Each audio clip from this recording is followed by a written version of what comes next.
Hello dear students, welcome back to the channel Zack Economics. So in this video, I'm going to discuss about next important topic, that is positive and normative economics. ठीक, अब sir आपने बताया कि economics की दो branches होती हैं last video में, एक माइक्रो इकोनॉमिक्स होती है, एक माइक्रो इकोनॉमिक्स होती है, दोनों में एक पर्टिकुलर डिफरेंस होता है. ठीक, माइक्रो इकोनॉमिक्स के अंदर हम स्टडी करते हैं इंडिविजुअल यूनिट की, मैक्रो इकोनॉमिक्स के अंदर हम पूरी इकोनॉमी की स्टडी करते हैं. ये सारी बेसिक चीजें आपने जान ली. ठीक, now we are going to discuss कि ये पॉजिटिव और नॉर्मेटिव थिंग क्या है. ठीक, अब इकोनॉमिक्स के अंदर जो है, जो पॉजिटिव इकोनॉमिक्स है और नॉर्मेटिव इकोनॉमिक्स है, इसका जो बेसिस है वो डिटरमाइन किया जाता है स्टेटमेंट पे. ठीक, जो स्टेटमेंट होता है इकोनॉमिक्स के अंदर, जैसे मान लीजिए आपने कोई स्टेटमेंट किया, कैसा स्टेटमेंट, जैसे मैंने कहा कि इंडिया की पॉवर्टी इतनी है. ठीक, अब ये जो मैंने कहा कि इंडिया की पॉवर्टी इतनी है या इंडिया की पॉवर्टी 30% है, फॉर एग्जाम्पल, कि पूरी कंट्री की पॉपुलेशन में 30% पॉपुलेशन पॉवर्टी में है. ठीक, when I am saying this, I am giving a proper statement. अब ये स्टेटमेंट जो मैंने दिया, इस स्टेटमेंट को इकोनॉमिक्स या तो पॉजिटिव फॉर्म में लेगी या नॉर्मेटिव फॉर्म में लेगी. ठीक, अच्छा, पॉजिटिव मतलब क्या होता है? पॉजिटिव इकोनॉमिक्स का मतलब या पॉजिटिव स्टेटमेंट का मतलब ये होता है कि जब हम किसी स्टेटमेंट के अंदर इस चीज के बारे में बताएं कि क्या था, क्या है और क्या होगा. सिंपल, यानी positive statements are those statements which are concern with what is, what was और what will be.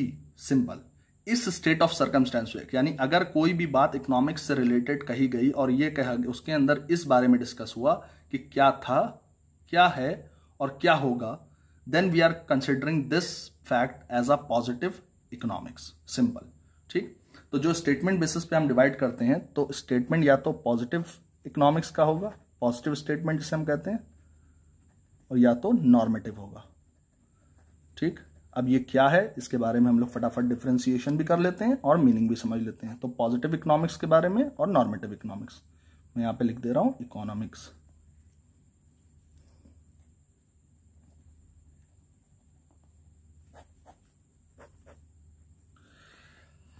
अब अगर पॉजिटिव इकोनॉमिक्स की मैं बात करूं, तो ये वो स्टेटमेंट्स होते हैं इकोनॉमिक्स के जिसमें मैंने आपको बता दिया, तो I will write it.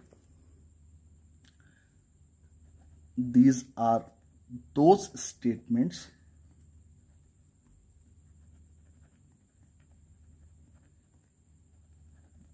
which are concerned with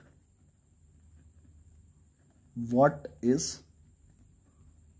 what was and what will be.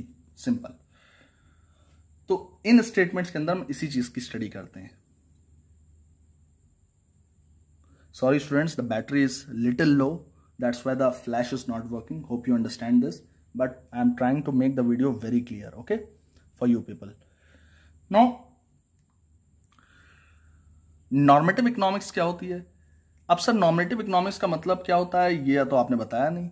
Positive मतलब as you all got it, कि जब हम किसी भी स्टेटमेंट को इस चीज से कंसर्न करें कि क्या वो था या क्या है या क्या होगा, what is, what was and what will be, तो हम पॉजिटिव स्टेटमेंट की बात कर रहे हैं अंडर द गिवन सर्कमस्टेंसेस. इस चीज का ध्यान रखिएगा, under the given circumstances, that is very important. अब अगर हम नॉर्मेटिव इकोनॉमिक्स की बात करें, तो इसका मतलब यह होता है कि क्या होना चाहिए. सिंपल सी बात. तो एक डिफरेंस नहीं मिलता है जब मैं कहता हूं कि क्या था, क्या है या क्या होगा, और अगर जब मैं ये कहूं कि क्या होना चाहिए, तो व्हेन आई से क्या होना चाहिए, that means I am talking about normative economics, what ought to be और व्हाट शुड बी. तो it means I am giving a solution to a particular problem. So when we are giving any statement as a suggestion, it comes under the purview of normative economics. But when we talk about any data related thing, that is history based, what is, what was or what will be, the predictions and history things, then we are talking about positive economics. So in normative economics we can write, these are those statements which are concerned with what ought to be, और English में हम इसे ये भी कह सकते हैं what should be. Now when I say what should be, it means some kind of question is being tackled, that means answer is demandable, simple, ठीक। यानी आप किसी भी प्रॉब्लम के अगेंस्ट कोई सॉल्यूशन प्रोवाइड कर रहे हैं तभी आप व्हाट शुड बी का यूज करते हैं या व्हाट ऑट टू बी का यूज करते हैं, सिंपल। तो when we are addressing any economic problem, that statement is comes under the heading of normative economics. But when we are talking about data basis thing, कि क्या था, क्या है, क्या होगा, ये सारी चीजें डेटा पे बेस हैं। कि इंडिया की पॉपुलेशन 100 करोड़ थी 2010 में, 130 करोड़ हो गई 2020 में, और 150 करोड़ हो जाएगी 2040 में। तो ये when I am talking like this means I am giving the statement which is related to positive economics. लेकिन अगर मैं यही बात नॉर्मेटिव इकोनॉमिक्स की करूं कि that to control the population of India there should be increase in the literacy level, यानी हम लोगों को पढ़ा लिखा बनाने की जरूरत है, जिससे उनको ये समझ में आए कि बढ़ती हुई पॉपुलेशन, बढ़ती हुई जनसंख्या एक मेजर प्रॉब्लम है, ठीक। तो हम उनको अगर एजुकेट कर रहे हैं, उनको पढ़ा रहे हैं, तो यानी we are giving a solution और and we are addressing towards a problem. तो ये स्टेटमेंट जो मैंने बोला ये नॉर्मेटिव का स्टेटमेंट है, ठीक है। Number 2, next point of differences. So in second point positive economics के अंदर मैं बात करूं तो ये वो स्टेटमेंट्स होते हैं जो क्वांटिफिएबल फैक्ट्स और फिगर्स होते हैं। अब क्वांटिफिएबल का मतलब होता है when we are relating something with quantity, that means I am saying that the literacy rate in India is 30%. So when I say that literacy rate in India is 30%, 40%, or the population of India is 121 crore, that means I am giving a quantity. And when I am talking about quantity, we are talking on some facts and figures. So this is related, these statements which I am giving is related with positive economics. लेकिन वही मैं normative economics की बात करूं कि India का literacy rate 40% ना होके, एक मैं इमेजिनेबल नंबर्स ले रहा हूँ, don't take it as real. तो इंडिया का लिटरेसी रेट 40% ना होने के 90% पूरे इंडिया का लिटरेसी रेट हो जाए, ठीक। मेल फीमेल में जो है लिटरेसी रेट जो है वो चेंज ना रहे, बराबर इक्वल एजुकेशन मिले मेल्स को भी फीमेल्स को भी। तो now I am tackling a problem, I am giving a opinion, I am giving a suggestion, and when I am giving the statements which are like opinions or suggestion, I am in the business of normative economics, not positive economics, simple as that. Now the third point. Now in third point, positive economics, the positive statements, these are verifiable. Sir, how these are verifiable? If I say, for example, that Sachin Tendulkar made 100 runs in 2011 World Cup, ठीक। अब मैंने कहा सचिन तेंदुलकर ने 2011 के world cup में 100 run बनाए, ठीक। ये पॉजिटिव स्टेटमेंट है, ठीक। लेकिन ये ट्रू हो ये जरूरी नहीं है, ठीक। क्यों सर ट्रू जरूरी नहीं है? भाई आप सचिन तेंदुलकर को, अगर आपसे कोई कहे कि सचिन तेंदुलकर ने 2011 वर्ल्ड कप में 100 रन बनाए थे, ठीक, तो आप कहोगे नहीं नहीं नहीं मैं वेरीफाई करूंगा। How I will verify? I will watch the highlights of the match, and when I will watch the highlights of the match तो आई कैन वेरीफाई। तो एक मैं सिली एग्जांपल दे रहा हूँ सिंपल सा, कि आप जब वेरीफाई, तो पॉजिटिव स्टेटमेंट्स को आप वेरीफाई कर सकते हैं, ठीक। और वो हमेशा ट्रू हो ऐसा जरूरी नहीं। अब आप 2011 का वर्ल्ड कप हाईलाइट देखिए, वहां सचिन तेंदुलकर तो बहुत जल्दी आउट हो गया था, उसने 100 रन नहीं बनाए थे, तो ट्रू तो नहीं है लेकिन पॉजिटिव स्टेटमेंट था, क्योंकि क्वांटिफिएबल फैक्ट पे था कि 100 रन बनाए थे, ये क्वांटिटी रिलेटेड फैक्ट था, ठीक।